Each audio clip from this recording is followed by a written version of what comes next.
ഹൃദയത്തിലെ ധ്യാനം നിനക്ക് പ്രസാദരമായിരിക്കണമേ. കേൾവിക്കാരായിട്ടുള്ള മക്കളെ വാഴ്ത്തണമേ. യേശുവിൻ്റെ നാമത്തിൽ തന്നെ ആമേൻ. വിശുദ്ധ മത്തായി എഴുതിയ സുവിശേഷം 28-ാം അധ്യായത്തിൻ്റെ 16 മുതൽ 20 വരെയുള്ള വാക്യമാണെന്ന് ഏവൻഗേലിയോനായി വായിച്ചു കേട്ട ഭാഗം. കർത്താവിൻ്റെ ഉയർത്തെഴുന്നേൽപ്പിന് ശേഷം ശിഷ്യന്മാരോട് വിവിധ രീതിയിൽ പ്രത്യക്ഷമാവുകയും അവരോട് ഉപദേശിക്കുകയും അവരോട് കൽപ്പിക്കുകയും ആജ്ഞാപിക്കുകയും പ്രഖ്യാപിക്കുകയും ചെയ്യുന്ന ഭാഗങ്ങളൊക്കെ കഴിഞ്ഞ 5 ഞായറാഴ്ചകളായിട്ട് നമ്മൾ ചിന്തിക്കുകയുണ്ടായി. ഇന്ന് കർത്താവ് തൻ്റെ പരിശുദ്ധ ശുശ്രൂഷയുടെ ഏകദേശം അവസാന ഭാഗം വന്നിരിക്കുന്ന സമയത്ത് അവരെ ഉയർന്ന മലയിലേക്ക് കൊണ്ടുപോയി 11 ശിഷ്യന്മാരോട് കൽപ്പിക്കുന്ന ആ പ്രഖ്യാപനമാണ് ഇന്ന് നമ്മൾ വായിച്ചത്. ആകയാൽ നിങ്ങൾ പുറപ്പെട്ട് പിതാവിൻ്റെയും പുത്രൻ്റെയും പരിശുദ്ധാത്മാവിൻ്റെ നാമത്തിൽ സ്നാനം കഴിപ്പിച്ചു ഞാൻ നിങ്ങളോട് കൽപ്പിച്ചതൊക്കെയും പ്രമാണിപ്പാൻ തക്കവണ്ണം സകല ജാതികളെയും ഉപദേശിച്ചും കൊണ്ട് എൻ്റെ ശിഷ്യരാക്കിക്കൊള്ളുവിൻ എന്നുള്ളതാണ്. പരിശുദ്ധ തൃത്വം ആരാധനയിലും ശുശ്രൂഷകളിലും എത്രമാത്രം സ്വാധീനം ചെലുത്തുന്നു എന്നുള്ളത് യേശു കർത്താവിൻ്റെ പ്രഖ്യാപനത്തിലൂടെ നമുക്ക് മനസ്സിലാക്കാൻ കഴിയും. ഒരു വലിയ ഉപദേശമാണ് ഇവിടെ കാണുന്നത്. അതോടൊപ്പം തന്നെ വലിയൊരു പ്രഖ്യാപനവുമാണ് കാണുന്നത്. 1, നിങ്ങൾ പ്രസംഗിക്കണം. 2, ഉപദേശിക്കണം. To preach and catch the disciples. 2 പ്രധാന ഉത്തരവാദിത്വമാണ് തിരുസഭയെ കർത്താവ് ഏൽപ്പിച്ചിരിക്കുന്നത്. അതുകൊണ്ട് പരിശുദ്ധ തൃത്വം, ട്രിനിറ്റി, അത് പ്രപഞ്ച സൃഷ്ടിയുടെ മൂലകാരണമായിട്ടുള്ള ഒന്നാണ് എന്നുള്ളത് നമ്മുടെ വിശ്വാസ പ്രമാണം പഠിക്കുമ്പോൾ നമുക്ക് കാണാൻ കഴിയും. ഉളവായതെല്ലാം അവൻ മുഖാന്തരം ഉളവായി, അവനെ കൂടാതെ ഒന്നും ഉളവായില്ല. അപ്പോൾ പിതാവ് എന്താണ്, പുത്രൻ എന്താണ്, പരിശുദ്ധാത്മാവ് എന്താണെന്നുള്ളതിനെക്കുറിച്ച് നമുക്ക് മനസ്സിലാക്കാൻ കഴിയുന്ന ആ പ്രാർത്ഥന, ആ പ്രഖ്യാപനം, ആ വിശ്വാസ പ്രമാണം, അത് നമ്മളെന്നും ആരാധനയിൽ ഉരുവിട്ടുകൊണ്ടിരിക്കുകയാണ്. നമ്മുടെ കൂദാശകളിലെല്ലാം നമ്മൾ ഉരുവിട്ടുകൊണ്ടാണ്. വിശുദ്ധ വിവാഹ ശുശ്രൂഷ ഒഴിച്ചുള്ള എല്ലാ കൂദാശകളിലും നമ്മുടെ വിശുദ്ധാരാധനകളിലും നമ്മൾ വിശ്വാസ പ്രമാണം ചെല്ലുകയാണ്. അതിൽ പിതാവ് എന്താണ്, പുത്രൻ എന്താണ്, പരിശുദ്ധാത്മാവ് എന്താണെന്ന് ഉദ്ബോധിപ്പിക്കുന്നുണ്ട്. അതുകൊണ്ട് ദൈവം സൃഷ്ടാവ്, പിതാവാണ്, വചനം പുത്രൻ മുഖാന്തരം സൃഷ്ടിക്കുന്നു. പരിശുദ്ധാത്മാവ് സൃഷ്ടിയുടെ ആരംഭത്തിൽ തന്നെ ഉണ്ടായിരുന്നു. അവൻ വെള്ളത്തിന്മീതെ, ആത്മാവ് വെള്ളത്തിന്മീതെ പരിവർത്തിച്ചുകൊണ്ടിരുന്നു എന്നുള്ളത് ഉൽപ്പത്തി പുസ്തകത്തിൽ നമ്മൾ വായിക്കുന്നുണ്ട്. അതുകൊണ്ട് പരിശുദ്ധാത്മാവിൻ്റെ വലിയ പ്രവർത്തനം, പിതാവാരാണ്, പുത്രനാരാണ്, പരിശുദ്ധാത്മാവാരാണ് എന്നുള്ളത് വ്യക്തമായിട്ട് നമ്മുടെ വിശ്വാസ പ്രമാണത്തിൽ പറയും. മറ്റൊരു കാര്യം നമ്മൾ ഓർക്കേണ്ടത്, തൃത്വം എന്ന് പറയുന്നത് ഐക്യത്തിൻ്റെ സ്രോതസ്സാണ്.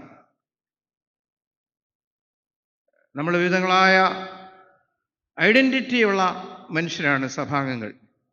വിവിധങ്ങളായിട്ടുള്ള ഐഡൻറ്റിറ്റിയുള്ള ആളുകളെ ഒരുമിച്ച് ചേർക്കുന്ന ഐക്യത്തിൻ്റെ സ്രോതസ്സാണ് ട്രിനിറ്റി, തൃത്വം എന്ന് പറയുന്നത് എന്നുള്ളത് നമ്മൾ പ്രത്യേകമായിട്ട് ഓർക്കണം. അതുമാത്രമല്ല, തൃത്വം ദൈവാനുഭവത്തെ ആഴപ്പെടുത്തുന്ന ദൈവത്തിൻ്റെ വലിയ മർമ്മമാണ്.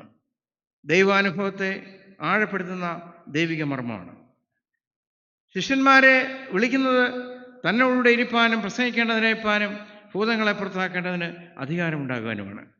അങ്ങനെ ശിഷ്യന്മാരെ ക്ഷണിച്ച് കർത്താവിൻ്റെ ശുശ്രൂഷയുടെ പങ്കുകാരാക്കി മാറ്റിയപ്പോൾ, കഴിഞ്ഞ ആഴ്ച ഞാൻ ഓർപ്പിച്ചു, ജീവിതത്തിൻ്റെ ദുർബല നിമിഷം വന്നപ്പോൾ അവർ ഒളിച്ചോടുകയും പഴയ തൊഴിലിലേക്ക് പോവുകയും ചെയ്തു. എന്നാൽ അവരുടെ നിരാശയിലും വേദനകളിലും സങ്കടങ്ങളിലും നോക്കി നിൽക്കാതെ കർത്താവ് അവരെ യഥാസ്ഥാനപ്പെടുത്തി വലിയ ദൗത്യം ഏൽപ്പിച്ചു, വലിയ ഉത്തരവാദിത്വം ഏൽപ്പിച്ചു, അഡീഷണൽ റെസ്പോൺസിബിലിറ്റി ഏൽപ്പിച്ചു എന്നുള്ളത് കഴിഞ്ഞ ഞായറാഴ്ചത്തെ എൻ്റെ പ്രസംഗത്തിൽ ഞാൻ ഓർപ്പിക്കുകയുണ്ടായി. അതുകൊണ്ട് ശിഷ്യത്വം ലഭിച്ചു കഴിഞ്ഞപ്പോൾ വലിയ നിയോഗവും അനുഗ്രഹവുമാണ് അവിടെ ലഭിക്കുന്നത്. അതുകൊണ്ട് തൃത്വം എന്ന് പറയുന്നത് നിയോഗത്തെ അർത്ഥപൂർണമാക്കി തീർക്കുന്നത് പരിശുദ്ധ തൃത്വമാണ്. നമ്മുടെ വിശുദ്ധ കുർബാനയായിട്ട് തീരുന്നത് പിതാവിൻ്റെയും പുത്രൻ്റെയും പരിശുദ്ധാത്മാവിൻ്റെയും നാമം. പരിശുദ്ധ തൃത്വമാണ് നമ്മുടെ വിശുദ്ധ കുർബാനയാക്കി മാർക്കുന്നത് എന്നുള്ളത് നാം ഓർക്കണം. അതുകൊണ്ട് ദൈവ സാന്നിധ്യം അടയാളപ്പെടുത്തുന്ന തൃത്വം, നമ്മൾ വായിച്ചതായിട്ടുള്ള വാക്യം നമ്മൾ ചിന്തിക്കുമ്പോൾ അതിൻ്റെ ആമുഖമായിട്ട് ഞാൻ തൃത്വത്തെക്കുറിച്ച് ചില കാര്യങ്ങൾ പറഞ്ഞതാണ്. എന്നാൽ നാം വായിച്ചതായിട്ടുള്ള ഭാഗത്തേക്ക് പ്രവേശിക്കുമ്പോൾ കർത്താവ് ശിഷ്യന്മാരെ പരമേൽപ്പിക്കുന്നതായിട്ടുള്ള വലിയ നിയോഗം, ഒന്ന് ഉപദേശിക്കുക, മറ്റൊന്ന് ശിഷ്യന്മാരാക്കുക. കഴിഞ്ഞ ആഴ്ചകളിലേക്കൊക്കെ നമ്മൾ തിരിഞ്ഞ് ചിന്തിക്കുമ്പോൾ വാതിലടച്ചിരിക്കുന്ന ശിഷ്യന്മാരുടെ കൂട്ടം, പ്രതീക്ഷ നഷ്ടപ്പെട്ടതായിട്ടുള്ള ശിഷ്യന്മാരുടെ അവസ്ഥ, അവരുടെ മധ്യത്തിലേക്ക് വീണ്ടും സന്ദർശിക്കുന്ന ദൈവ സാന്നിധ്യം. വിശ്വാസത്തിൻ്റെ തീക്ഷ്ണതയിൽ തോമസ് ശ്ലീഹ പറയുന്നു, എൻ്റെ കർത്താവും എൻ്റെ ദൈവവുമേ എന്ന് പറയുകയാണ്. മുറിവേൽപ്പിക്കപ്പെട്ട യേശുവിനെയാണ് അവിടെ നമുക്ക് കാണുവാൻ കഴിയുന്നത്. അതുകൊണ്ട് പുനരുത്ഥാനം പ്രദാനം ചെയ്യുന്ന നമസ്കാര അനുഭവമാണ്. ഇന്നത്തെ ഈ ഞായറാഴ്ച ദിവസം നമ്മുടെ ആളുകൾ ചോദിക്കും, ഇന്ന് നിങ്ങൾക്ക് നമസ്കാരമുണ്ടോ എന്ന് ചോദിക്കും. നമസ്കാരമുണ്ട്. ഇന്നത്തെ നമ്മുടെ നമസ്കാരം പുനരുത്ഥാനത്തിൻ്റെ നമസ്കാരമാണ്. പ്രത്യാശ നഷ്ടപ്പെട്ടു പോയ ജീവിതാനുഭവത്തിൽ കർത്താവിൻ്റെ ഉയർത്തെഴുന്നേൽപ്പ് ഒരു വലിയ സത്യനമസ്കാരത്തിൻ്റെ അനുഭവമാണ്. നമ്മൾ രാവിലെ നമ്മുടെ ഭാഷയിൽ, മലയാള ഭാഷയിൽ രണ്ടുപേര് കാണുമ്പോൾ പരസ്പരം വന്ദനം ചെയ്യുന്നു, അല്ലെങ്കിൽ സുപ്രഭാതം പറയുന്നു. ഇംഗ്ലീഷിൽ ഗുഡ് മോർണിംഗ് നമ്മൾ പറയുന്നു. എന്ന് പറഞ്ഞാൽ എനിക്ക് ലഭിച്ച സമാധാനം നിനക്ക് ലഭിക്കട്ടെ, എനിക്ക് ലഭിക്കുന്ന അനുഗ്രഹം നിനക്ക് ലഭിക്കട്ടെ എന്നുള്ളതാണ് അതിൻ്റെ അർത്ഥം. സമാധാനം പറയുകയാണ്. രണ്ട് വിഹുതന്മാർ തമ്മിൽ കാണുമ്പോൾ സമാധാനം, ശാലോം എന്നുള്ള പദം അവിടെ ഉപയോഗിക്കുന്നു. അതിൻ്റെ അർത്ഥം സമാധാനം എന്നുള്ളതാണ്. നമുക്ക് പരസ്പരം സമാധാനവാഹകരായി തീരാം എന്നുള്ളതാണ്. അതുകൊണ്ട് കർത്താവിൻ്റെ ഉയർത്തെഴുന്നേൽപ്പ്, ഉത്ഥാനം എന്ന് പറയുന്നത് അത് സുരക്ഷിതത്വവും അനുഗ്രഹവും നൽകുന്ന ദൈവത്തിൻ്റെ വലിയ അനുഗ്രഹമാണ്.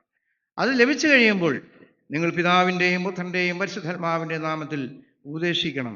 അത് മാത്രമല്ല, ഡിസൈപ്പിൾഷിപ്പിലേക്ക് നിങ്ങൾ പ്രവേശിപ്പിക്കണം. നമ്മുടെ ഈ ആരാധനയുടെ തത്വം എന്ന് പറയുന്നത്, സഭയുടെ ധർമ്മം എന്ന് പറയുന്നത് ഈ രണ്ട് കാര്യങ്ങളാണ്: ഉപദേശിക്കുക, ശിഷ്യന്മാരാക്കുക.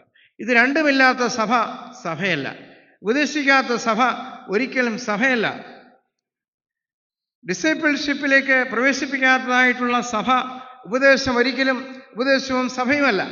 അതുകൊണ്ട് പുനരുത്ഥാനം എന്ന് പറയുന്നത്, പുനരുത്ഥാനം പകരുന്ന സുരക്ഷിതത്വ അനുഭവം എന്ന് പറയുന്നത് നഷ്ടപ്പെട്ടു പോയ ദൈവാനുഭവത്തെ തിരിച്ചു കിട്ടി എന്നുള്ള സന്തോഷമാണ്. ഇന്ന് ഞായറാഴ്ച നമ്മൾ ഈ ആരാധന ഇരിക്കുമ്പോൾ നമ്മളെല്ലാവരും ഓർക്കണം, ഇന്ന് നമ്മൾ സത്യനമസ്കാരികൾ ദൈവത്തെ സത്യത്തിലും ആത്മാവിലും ആരാധിക്കുകയാണ്. നഷ്ടപ്പെട്ടു പോയ സുരക്ഷിതത്വം, നഷ്ടപ്പെട്ടു പോയതായിട്ടുള്ള ആ ഒരു ദൈവാനുഭവം എനിക്ക് തിരിച്ചു കിട്ടിയ ദിവസമാണ് ഇന്നത്തെ ഞായറാഴ്ച എന്ന് പറയുന്നത്. ഈ ഞായറാഴ്ചയുടെ പ്രത്യേകത എന്താണെന്ന് ചോദിച്ചാൽ, കർത്താവ് ഉയർത്തെഴുന്നേറ്റ ഞായറാഴ്ചയാണ്. നഷ്ടപ്പെട്ടു പോയ എൻ്റെ സുരക്ഷിതത്വ ബോധം എനിക്ക് തിരിച്ചു കിട്ടിയെന്ന് ഇന്ന് ഈ പള്ളിയിലിരുന്ന് നമ്മളെല്ലാവരും പറയുകയാണ്. ഇത് ചിലർക്ക് മനസ്സിലാവും, ചിലർക്ക് മനസ്സിലാവത്തില്ല. അതാണ് സുവിശേഷത്തിൻ്റെ മർമ്മം. 1000 പേര് കൂടിയാൽ 10 പേർക്ക് സുവിശേഷത്തിൻ്റെ മർമ്മം മനസ്സിലാവത്തുള്ളൂ. 990 പേർക്ക് ആ മർമ്മം മനസ്സിലാവത്തില്ല. എങ്കിൽ മാത്രമേ അടുത്ത ആഴ്ചയിലും പ്രസംഗിക്കാൻ പറ്റത്തുള്ളൂ. അതാണ്. ഇവിടെ ഇരിക്കുന്ന 10 പേർക്ക് മാത്രമേ ഞാൻ പറയുന്നതിൻ്റെ പൊരുൾ മനസ്സിലാവുകയുള്ളൂ. നഷ്ടപ്പെട്ടു പോയ സുരക്ഷിതത്വം ഞായറാഴ്ച ദിവസം എനിക്ക് തിരിച്ചു കിട്ടിയെന്ന് നിങ്ങളെല്ലാവരും പറഞ്ഞുകൊണ്ടിരിക്കുകയാണ്. അങ്ങനെ സുരക്ഷിതത്വം തിരിച്ചു കിട്ടിയെങ്കിൽ നമ്മൾ പ്രഖ്യാപിക്കണം, യേശു എനിക്ക് രക്ഷകനും കർത്താവുമാണെന്ന് പ്രഖ്യാപിക്കണം. അതുകൊണ്ട് ശിഷ്യന്മാർ, അവർ ഒളിച്ചിരുന്ന ശിഷ്യന്മാർ, അവർ ഭയപ്പാടോടുകൂടി ലോകത്തിൻ്റെ വിവിധ ഭാഗങ്ങളിലേക്ക്, പഴയ തൊഴിലിലേക്ക് പോകുവാൻ ശ്രമിച്ചതായുള്ള ശിഷ്യന്മാരിലേക്ക് ദൈവത്തിൻ്റെ പരിശുദ്ധാത്മാവിനെ ലഭിച്ചപ്പോൾ അവർ പ്രസംഗിക്കാൻ തുടങ്ങി, നിങ്ങൾ ക്രൂശിച്ച യേശുവിനെ ഞങ്ങൾക്ക് രക്ഷകനും കർത്താവുമായി വെച്ചിരിക്കുന്നുവെന്ന് അവർ സുശേഷിക്കാൻ തുടങ്ങി. അതുകൊണ്ട് ഉത്ഥാനത്തിൻ്റെ നിയോഗം എന്ന് പറയുന്നത് ശിഷ്യ സമൂഹത്തിൻ്റെ നിർമ്മിതിയാണ്. ശിഷ്യ സമൂഹത്തിൻ്റെ നിർമ്മിതിയാണ്. നമ്മളെല്ലാവരും ശിഷ്യ സമൂഹമാണ്. ഈ നിർമ്മിതി ഇവിടെ രൂപപ്പെട്ടിരിക്കുന്നത് ഉത്ഥാനത്തിൻ്റെ നിയോഗത്തിലൂടെയാണ്. ഞാൻ ഊന്നി പറഞ്ഞ ഒരു കാര്യമുണ്ട്. പുനരുത്ഥാനം അത് നഷ്ടപ്പെട്ടു പോയ സുരക്ഷിത ബോധത്തെ പ്രഖ്യാപിക്കുന്ന ജീവിതാനുഭവമാണെന്ന് പറഞ്ഞു. അങ്ങനെയാണെങ്കിൽ ശിഷ്യ സമൂഹത്തിൻ്റെ നിർമ്മിതിയാണ് രണ്ടാമത് പറയുവാനായിട്ട് ഞാൻ ആഗ്രഹിക്കുന്നത്. ആ നിർമ്മിതി രൂപപ്പെടുന്നത് ഉപദേശിക്കണം, ശിഷ്യന്മാരാക്കണം എന്നുള്ളതാണ്.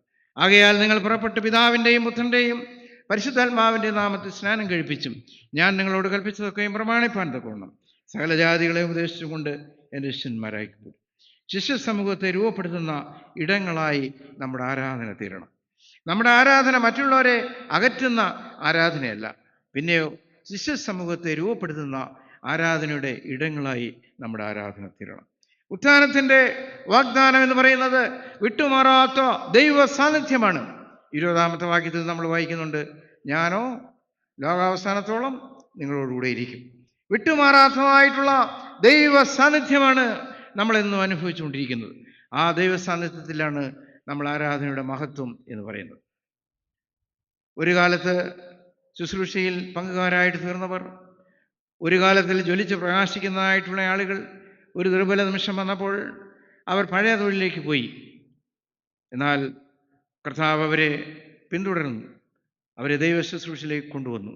വിട്ടുമാറാത്തതായിട്ടുള്ള ദൈവ സാന്നിധ്യമാണ് നമ്മുടെ സുവിശേഷത്തിൻ്റെ കാതൽ എന്ന് പറയുന്നത്. ഞാനോ ലോകാവസാനത്തോളം നിങ്ങളോട് ഇരിക്കും. ഒരു മരണ വീട്ടിൽ നമുക്ക് പറയുവാൻ കഴിയുന്ന സന്ദേശം അതാണ്. ഒരു കല്യാണ വീട്ടിൽ നമുക്ക് പറയാൻ കഴിയുന്ന സന്ദേശം അതാണ്. ഒരു വിശേഷ ഭവനങ്ങളിൽ നമുക്ക് പറയാൻ കഴിയുന്ന സന്ദേശം അതാണ്. ഒരു ദുഃഖഭവനത്തിൽ നമുക്ക് പറയാൻ കഴിയുന്ന സന്ദേശം എന്താണ്? അത് 20-ാമത്തെ വാക്യമാണ്, ഞാനോ ലോകാവസാനത്തോളം നിങ്ങളോട് ഇരിക്കും. ഒരു ക്രിസ്ത്യാനിയെ ബലപ്പെടുത്തുന്ന ദൈവ വാക്കുകളാണ് അത് എന്നുള്ളത് നാം ഒരിക്കലും മറന്നു പോകരുത്. അതുകൊണ്ട് ഞാൻ ഇന്ന് പറയാൻ ശ്രമിച്ചത്, ഒന്ന്, പുനരുത്ഥാനം പ്രദാനം ചെയ്യുന്ന നമസ്കാര അനുഭവം. പുനരുത്ഥാനം എന്ന് പറയുന്നത് സന്തോഷത്തിൻ്റെ മെസ്സേജ് പ്രദാനം ചെയ്യുന്ന ജീവിതത്തിൻ്റെ അനുഭവമാണ്.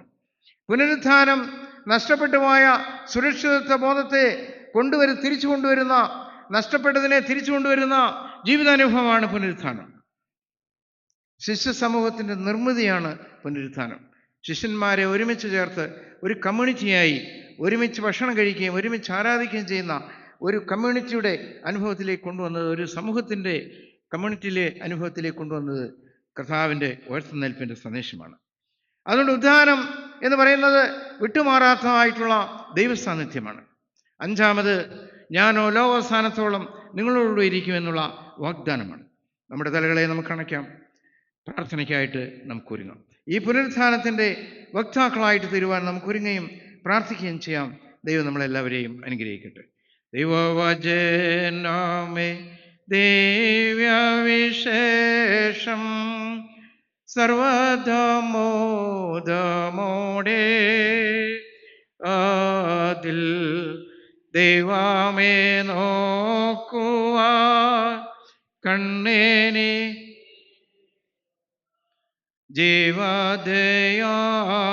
ജീവദയാപരനെ അതിൽ ദൈവമേ നോക്കുവാൻ കേൾക്കുക ജീവ. ഇന്നത്തേക്ക് നിശ്ചയിക്കപ്പെട്ട ആളിന് ഈ സമയത്ത് പ്രാർത്ഥിക്കാം.